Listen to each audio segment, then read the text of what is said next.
It is my great pleasure to welcome you all to Government High School Sovima for the inauguration of Apni Pathshala.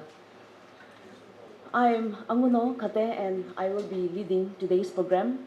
On behalf of the school, we extend our deep appreciation for your kind presence on this inaugural ceremony of Apni Pathshala. This is the first of its kind among the government high schools in the state of Nagaland, and we are indeed privileged to be the first beneficiary where it will benefit not only the students but also the community as a whole. I, on behalf of Government High School Sovima, welcome you all to inauguration of Apni Pathshala. I take this opportunity to highlight a genuine concern. The school is in need of human resources, that is office assistant and computer teacher. It will be of great help to the student if the concern is looked after. It is hopeful that such initiative and effort undertaken by the government will help in building the future of the students. I once again welcome you all to this auspicious program. Thank you. I'm very happy to see the students wherever I go. Basically, I'm a teacher. I raise this position from a teacher, so my heart, most part of my heart is always still with the schools. So whenever I find an opportunity to do something to the schools, I feel immensely happy, and I try to do whatever I can do to the students community. Regarding this project, the Apni Pathshala, it's a project introduced by a single person, Dr. Anirudh Malpani from Mumbai. He is a medical practitioner from Mumbai, as well as he is an entrepreneur. With his own resources, he wants to help the students community across India to develop skills in computer education so that the students feel empowered and motivated to learn their academic subjects.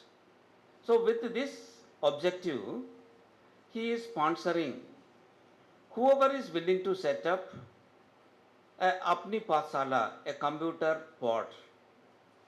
So, this doctor he presents 10 sets of computer to whichever school is approaching him. Not only the 10 sets of computers, he also support with the background technical support. There is a dedicated team of technical experts from different fields of study, and they form a community with the help of these technical experts and the teachers of the selected schools. So the schools are expected to train the students in whatever interest the students possess. The organization does not prescribe a particular curriculum. You teach this or you teach that course. Whatever the student is interested and whatever the teacher is willing to guide. So the background technical experts and subject experts, they provide the necessary facilities for exploring the talents of the students. And all this organization demands is that show us some proof that the children have developed the skills. That is the only one thing they ask for it. As of now, the organization has total 30 such school projects in India, and in Nagaland, this is our fourth school. The first school is in Government Higher Secondary School Longlang, and two more private schools, one private school from Longlang and one private school from parent district, Jaluki. And this is the second government school, and the organizers are willing to extend this to any number of schools. His target is 100 schools in India. So whoever is approaching them with the genuine demands, and with the genuine assurance that we will show you the results. We will make the students to learn computers during their spare time. It is not a compulsory course. We don't force the students to take up. Whichever students are willing to learn, they can come forward. And second main aspect is the teacher required to support this project is not necessarily a technocrat. Only thing expected from the teacher is that they should know how to operate a basic computer and how to use the internet facilities. That's all expected from the teachers. Since the representative of the organization could not be here, as we made the program within a short time, they have sent a video to share with you. So with the permission of our honorable advisor, let me share the video. It is just a 2 minutes one.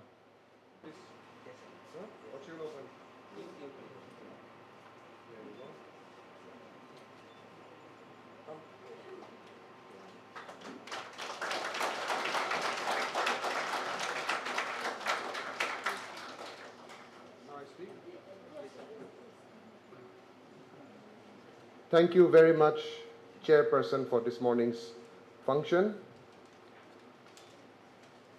My colleague in the Chief Minister's office, Mr. Nilayappan, officers from the Department of Education, principals and headmasters from different schools around the vicinity, faculty members of this government high school, Sovima, village elders, community leaders, members of the village council, my friends from the press and media, servant of God, Brother Zhao Sanchu, all the invitees, and the students of this school.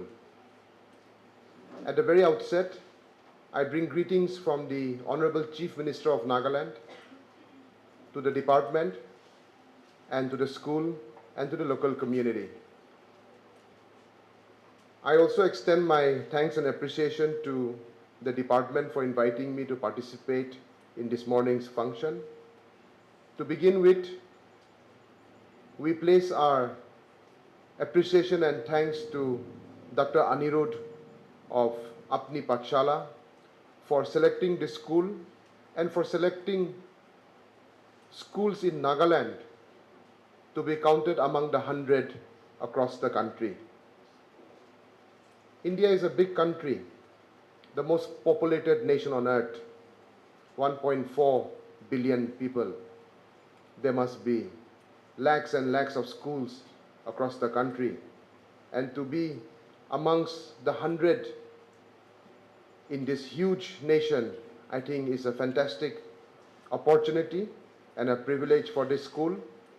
And once again, I extend the appreciation of all of us to Dr. Anirudh and to Apni Pathshala for bringing this facility to this school.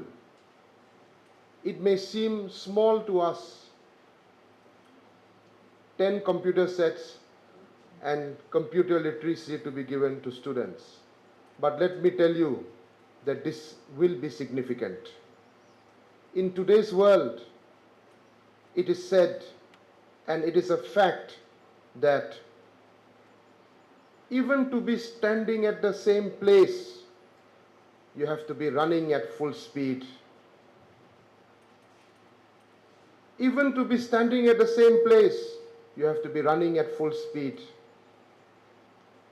The uneducated people of today's age are not the ones who cannot read and write, but the uneducated people of today's age are the ones who cannot use the tools of technology. The world is moving at great speed. The internet is changing the way human beings live. Technology is impacting us in every way of life. Every minute, technology is utilized. Unless we adapt to the dynamics of technology, we will not be able to keep up. Technology also enables us to empower ourselves with knowledge, information, and to take on the challenges of life. This is why it is so important that we introduce technology education, computer literacy amongst the children of our state. Because these are the children who will determine our tomorrow. How we progress, how we march forward will be determined by these youngsters who will be tomorrow's generation of leaders. But to realize computer literacy among the students, to realize making our kids tech savvy, the onus and the challenge is upon the teachers. If we do not have teachers who are technology ready, if we do not have teachers who are tomorrow prepared, how will we prepare our children? How will we educate our children? Here, I want to take this opportunity to urge educational institutions, be it government or private. I want to urge the Department of Education and all the stakeholders to undertake measures, steps to empower, educate, upscale and capacity build the teachers of Nagaland so they are technology savvy, so that they are prepared to make our children technologically literate for today and tomorrow. The quality of education, while largely dependent on good infrastructure, good facilities, the quality of the education is largely dependent on the quality of teachers. Nagaland has more than 1,500 government schools across the state. We have close to 2 lakh students just in government schools. It is this network of schools, this infrastructure of schools that is providing education to the most needy, especially in the rural areas. Perhaps the privileged or the capable go to private schools and private institutions. But the people at the grassroots, the rural communities, families who are challenged with limited resources are dependent on the government school network. And it is the responsibility of the government institutions, the department, and the state government to continue to take steps that always strive to improve education. The escape from poverty, the escape from backwardness is education, education, and education. Without quality education, we cannot move forward as a society, as a people, as a state. I think the teaching community, while they face so many challenges, they are also a fortunate and a privileged community. Teachers who struggle in classrooms, teachers who find difficulty to reach schools, who work in rural communities and far-flung areas. I want to motivate you and encourage you that yes, you face challenges, but you are also the architect that is shaping our tomorrow. You are molding and shaping these young lives. You are grooming our future leaders. The success of students who make it one day, becoming a renowned doctor, a well-known academician, a great sportsperson, a judicial luminary, or whatsoever a student or a citizen of the state succeeds in, is because you gave your commitment, you gave your best efforts to shape those students in those difficult classrooms. And it should be our aspiration that every child who is under us succeeds. All children are different. Every human being is unique. A teacher's challenge is to understand every human being and impart education in tune with that boy and that girl's needs. Only if we appreciate the uniqueness of every individual, then will our quality of teaching improve. And it will also impact the way that boy, that child will grow up. Children spend more hours in school and in classrooms than even with their parents. Parents hand over their most precious possessions in our hands as teachers. That responsibility, that onus is upon us, and we must always understand and remember that children in our classrooms are not students and mere numbers, but every boy, every girl is also your son, your daughter. Let us have an attitude that the success of a boy and a girl whom we taught is the success of my son, my daughter. Then we will have commitment and passion in the classrooms.